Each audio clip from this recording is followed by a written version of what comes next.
Engrandecido e exaltado seja o nosso Deus. Louvamos a Deus pela oportunidade que Ele tem dado a seus filhos de buscarmos em Deus a condução e a direção do Espírito Santo para que nós possamos realmente ter esse entendimento do propósito de Deus na nossa vida. Quero falar neste momento acerca de 5 promessas de Deus para a sua vida. Deus, ele sempre está fazendo promessa aos seus filhos, e o importante é que as promessas que Deus faz, ele as cumpre. Deus, como disse o profeta Isaías, ele não é Deus para que minta e nem filho do homem para que se arrependa. Então, se Deus prometeu, Deus ele vai cumprir. E aquilo que está estabelecido na sua palavra como promessa, como propósito, Deus ele vai cumprir nas nossas vidas. E a primeira promessa que eu quero falar com você é a promessa da salvação.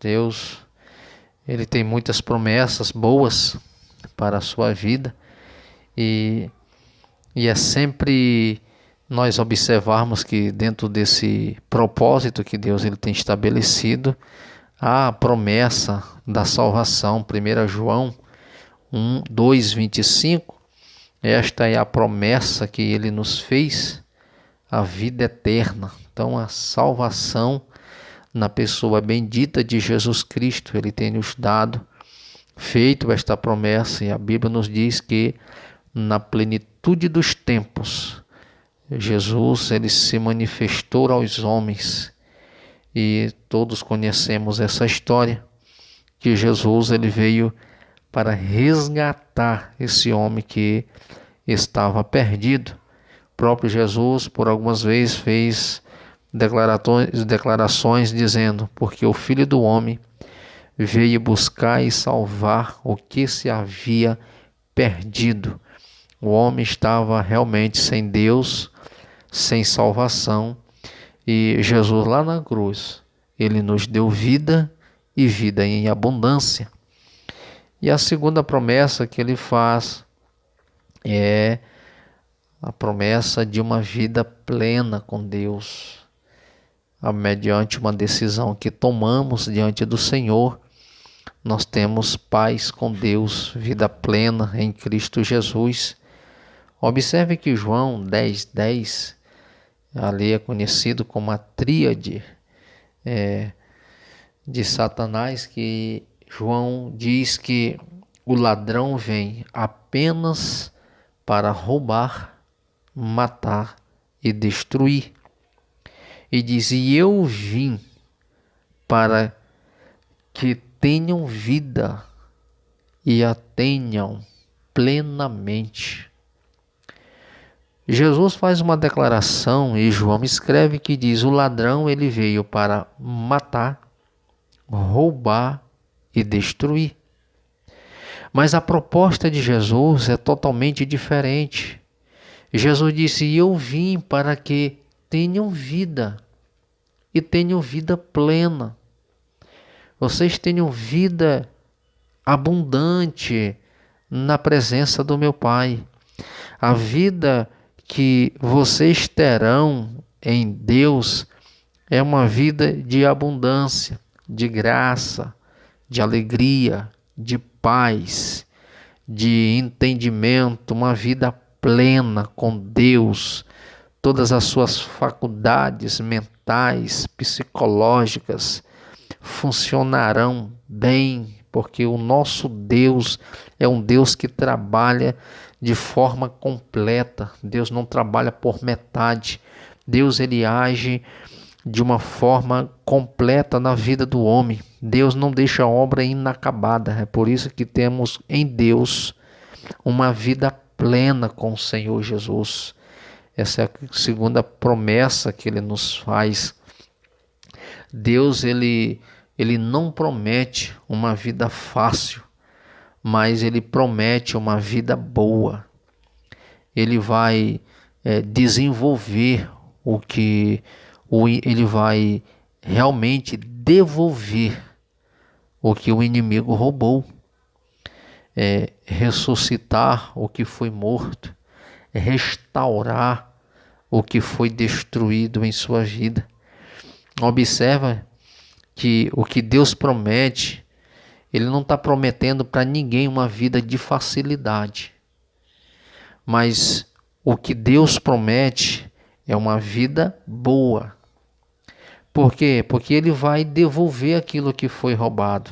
O que foi roubado do homem? Foi roubado a paz, foi roubado do homem a intimidade com o Pai, foi roubado do homem a paz que ele tinha com Deus, a liberdade de uma adoração, a liberdade de prestar a Deus um culto.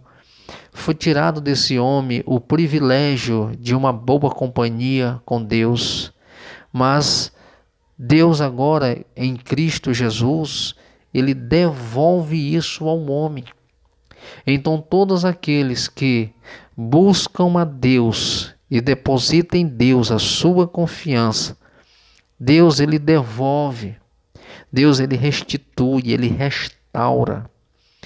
Deus Ele está disposto a agir na vida do homem, uma vez que esse homem esteja disposto a entregar realmente a sua vida a Ele.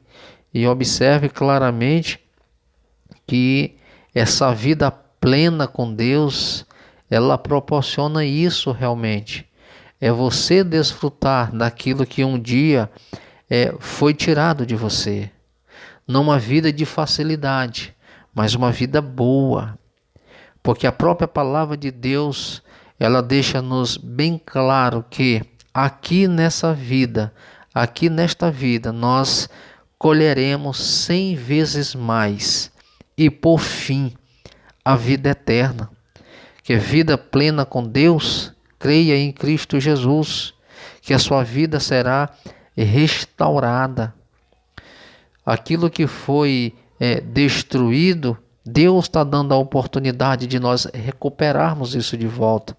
Recuperar essa autoestima, recuperar o ânimo, a confiança, restaurar a nossa fé, a nossa condição de filhos amados do Senhor, de servo de Jesus Cristo, que desfruta, que glorificam a Deus na sua plenitude, reconhecendo que o nosso Deus é um Deus que nos sustenta independente da situação que nós estamos vivendo, ou os mares estando turbulentos, o vento esteja soprando contra ou a favor. Deus ele está conosco, dando garantia que a nossa vida em Deus é uma vida plena. E a terceira promessa que Deus nos faz é a promessa do Espírito Santo.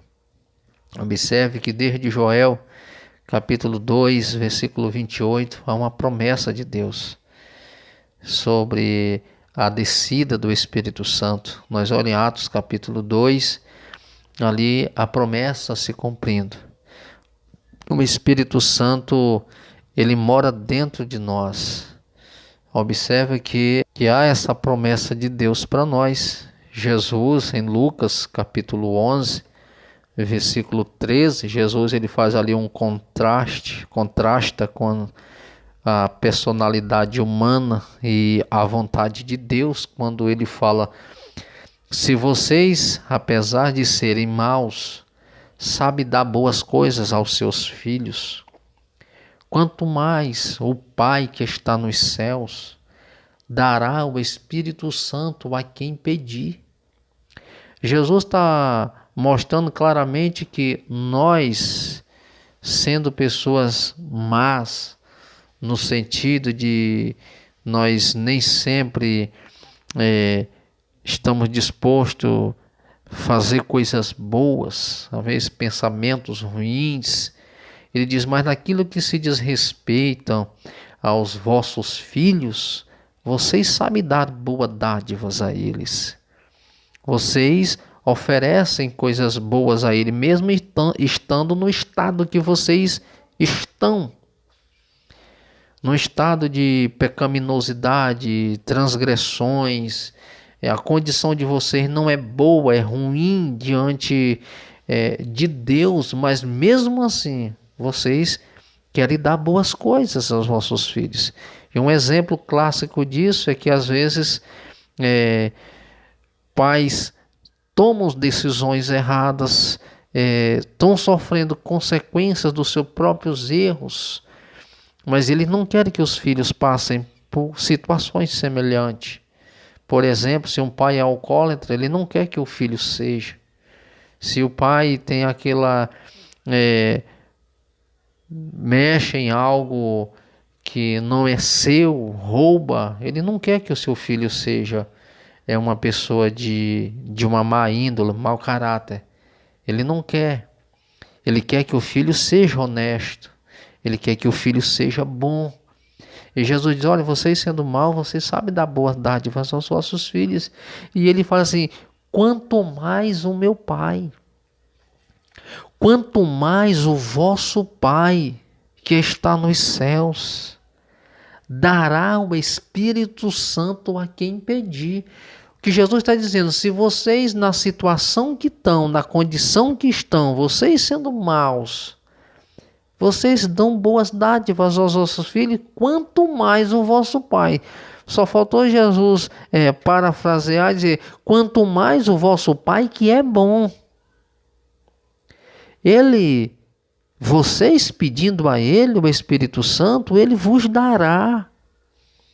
Então há uma promessa de Deus acerca do Espírito Santo para os seus filhos. Se nós, com tantas imperfeições nas nossas vidas, nós queremos o bem dos nossos filhos, quanto mais o nosso Deus que é bom, o nosso Deus que é puro, o nosso Deus que é santo, o nosso Deus que é soberano, quanto mais o vosso Pai que está no céu, vós pedindo a Ele o Espírito Santo, Ele vos dará. Por quê? Porque o nosso Deus, Ele conhece o nosso coração. Ele sabe que naquilo que você está pedindo porque você crê, você quer mudança, você quer ser diferente, você quer ser cheio, você quer ser visitado, você quer emitir realmente graça de Deus na sua vida através do Espírito Santo. Ele diz, se vocês pedirem, o vosso Pai Celestial, Ele vos dará. O Espírito Santo mora dentro de nós. Então Ele quer que esse Espírito Santo faça morada em nós para preencher, para encher as nossas vidas. Basta que nós pedimos a Ele e Ele vos dará, Ele nos dará o Espírito Santo. O Senhor está disposto a nos dar o Espírito Santo. Observe que Mateus capítulo 3, versículo 11, versículo 12, observa claramente, de eu vos batizo com água para o arrependimento, mas depois de mim, isso aqui é a declaração de João Batista, vem alguém mais poderoso do que eu, tanto que não sou digno nem de lavar as suas sandálias. Ele os batizará com Espírito Santo e com fogo. Ele traz a pá na sua mão e limpará a sua eira, juntando o seu trigo no celeiro, mas queimará a palha no fogo que nunca se apagará. Então a gente observa claramente a promessa de Deus, que o Espírito Santo desceria, que Jesus ele batizaria com o Espírito Santo e com fogo. Observe que há promessas de Deus, só pedir que Ele vai batizar. Observe em Atos capítulo 2, eu falei agora há pouco da promessa, Joel capítulo 2, versículo 28. Observe que no capítulo 2 o Espírito Santo ele desce e enche ali os irmãos que estavam no cenáculo. É importante que as pessoas façam uma pergunta para Pedro. E Pedro ele responde: arrependam-se cada um de vocês, sejam batizados em nome de Jesus Cristo para perdão dos seus pecados e recebam o dom do Espírito Santo. Atos capítulo 2, versículo 38. E João, ele repete novamente essa promessa que foi feita acerca do Espírito Santo. João capítulo 20, versículo 21, ele fala que novamente Jesus disse: Pai seja com vocês, assim como o Pai me enviou, eu os envio. E com isso soprou sobre eles e disse: recebam o Espírito Santo.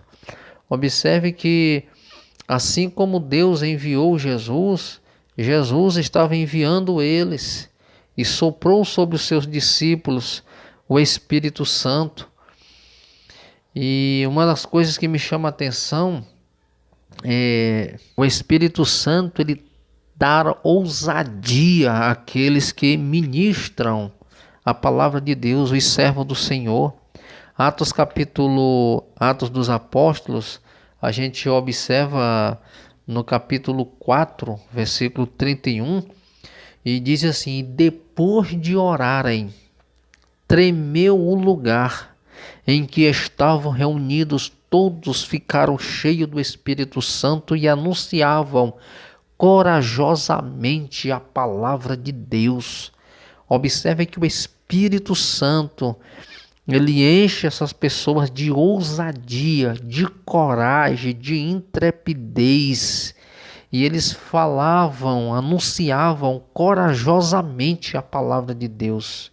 Observe que Pedro, ele antes realmente de uma convenção da descida do Espírito Santo, Pedro ele era uma pessoa um pouco tímida, negou Jesus, mas depois da descida do Espírito Santo, Pedro falou ousadamente para as multidões, e mais de 3.000 almas aceitou Jesus naquele dia.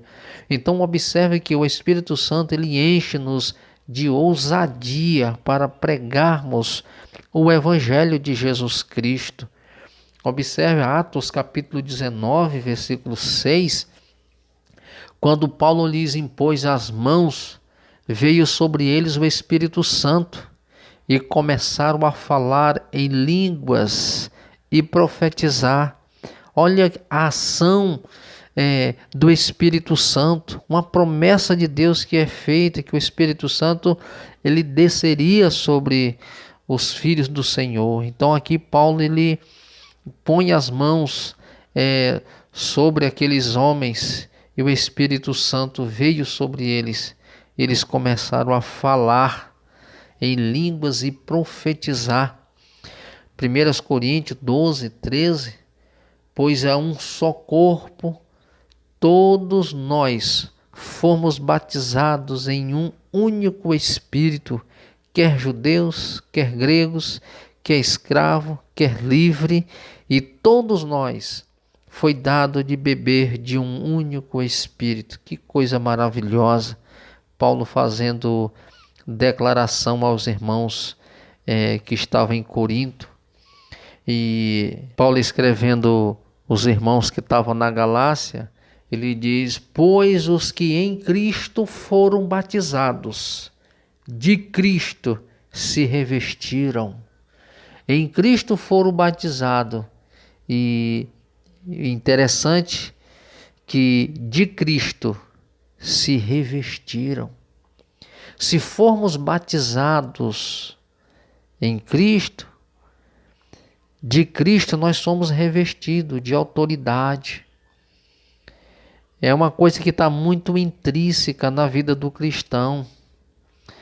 E Paulo, ele escrevendo aos Efésios, ele diz que no capítulo 4, no versículo 5, que há um só Senhor, uma só fé e um só batismo. Isso é maravilhoso, essas declarações do apóstolo Paulo. Então há N versículos na Bíblia que falam sobre a promessa do Espírito Santo. O importante é esse cristão ser cheio do Espírito Santo realmente para que faça a diferença nos seus dias. E a última fala sobre paz. Lindo quando Jesus diz: a minha paz eu vos dou, e eu não a dou como o mundo a dá. Não se turbe o vosso coração. E observe que em João capítulo 16, versículo 33, eu disse essas coisas para que em mim vocês tenham paz. Neste mundo vocês terão aflições, contudo, tenham ânimo. Eu venci o mundo. Observe que Jesus, ele dizia, eu disse estas coisas para que em mim vocês tenham paz. As instruções de Jesus, a palavra de Deus, a pregação do Evangelho, os ensinos da palavra de Deus é para produzir em nós paz, paz com Deus. Se nós temos paz com Deus, nós vamos ter paz com nós mesmos, nós vamos ter paz com nosso irmão, nós vamos ter paz com os nossos vizinhos, amigos. Então, a paz de Deus, ela ajuda a superar todas as dificuldades. Deus nunca ele vai abandonar. Ele está sempre com você para lhe dar paz quando você mais precisar. Então, a paz de Cristo, a paz do Senhor, ela excede todo o entendimento. Imagine você vivendo tempos difíceis, mas as circunstâncias, ela não te deixa uma pessoa desesperada. As coisas, elas estão acontecendo não como você projetou, ou então trazendo para um âmbito maior, mais amplo. O mundo inteiro pode estar vivendo dias conturbados, mas você consegue ter tranquilidade, ter paz. Paz com que você não vai se afligir. Eu acho tão lindo uma declaração de Paulo que reflete muito a questão de você ter paz, paz com Deus, ter essa paz de Cristo que excede todo o entendimento, que Paulo vivia no seu tempo dias de lutas, de aflições, de perseguições, era prisões, era arrastado em praça pública, depois de um sermão, ele era arrastado, era açoitado, por algumas vezes as mãos, os pés, amarrados dentro de calabouço de prisões. E Paulo dizia assim: o meu viver é Cristo, morrer é lucro. Isso é uma declaração de uma pessoa que tem paz com Deus. Ele não se deixa levar pelas circunstâncias do momento. Ou seja, estou sofrendo essas situações é por causa de Cristo. É por amor a Cristo, e o amor de Cristo em mim me traz uma tranquilidade no sentido de que se eu morrer nessa caminhada, eu sei para onde eu vou. Eu vou para o céu. Eu vou para perto do meu Senhor. A história nos diz que Policarpo, um bispo da igreja de Esmirna, colocaram ele em um madeiro e fizeram uma fogueira debaixo. E disseram: Policarpo, nega o teu Deus, porque se tu negar a Cristo, nós não acenderemos a fogueira. Mas se porventura tu não negar, nós vamos tocar fogo nesta fogueira. E a declaração de um homem que tinha paz com Deus e tem um endereço certo, ele disse: olha, quanto mais rápido, quanto mais vocês se apressarem em tocar fogo nesta fogueira, mais cedo eu verei o meu Senhor na sua glória. Então, diante da morte, esses homens, eles não temiam em fazer uma declaração, declarar o seu amor para com Deus. Então, se o que está tardando esse processo aí eu negar, pois eu já vou adiantar, eu não vou negar, então se apressem. Toca logo fogo nesta fogueira aí, porque mais cedo eu verei o meu Senhor na sua glória. Ou seja, saber que depois que essa vida expirar, existe uma eternidade. O que é que proporciona isso num ser humano, em uma pessoa? É a paz de Deus. É essa paz que excede o entendimento. Então, observe claramente que o quinto e último ponto fala de provisão diária. Deus, ele faz promessas que supriria o pão de cada dia dos seus filhos. Essa provisão diária. Mateus capítulo 6, versículo 31, diz: portanto, não se preocupem, dizendo o que havemos de comer, ou o que havemos de beber, ou o que vamos vestir. Busquem, pois, em primeiro lugar o reino de Deus e sua justiça, e todas estas coisas serão acrescentadas a vocês. Observe que a palavra de Deus, ela nos traz realmente confiança, certeza de uma provisão diária. As pessoas que não confiam em Deus, elas se desesperam por qualquer coisa. Se preocupam com o que vão vestir, com o que vão comer, com o que vão beber. E eu acho lindo, dentro desse contexto, o próprio Jesus, ele faz declarações e diz: por que vocês estão preocupados? Olha para os lírios do campo. Olha para as aves dos céus.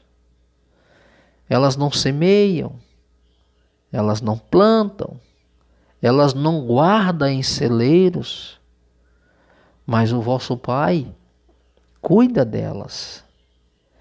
Olha para os lírios do campo.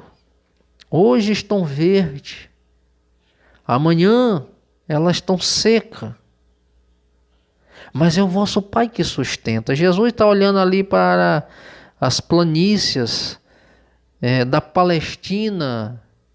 De manhã, por causa do orvalho, as flores desabrochavam. Era tantas flores que pareciam um jardim do Éden. Mas o sol causticante da tarde secava aquelas flores. O que Jesus está dizendo é o seguinte: é o Pai que rega, é o Pai que manda o orvalho. De manhã elas desabrocham, estão lindas, mas à tarde o sol causticante, elas secam. Mas contudo o Pai cuida de cada detalhe. O Pai cuida de cada um, cuida das flores, cuida da erva do campo. É o Pai que cuida dos pássaros. Ele diz assim: se o Pai cuida das flores, estou parafraseando, se cuida das aves, se o Pai cuida das coisas tão simples da vida, o vosso Pai não cuidará de vós também?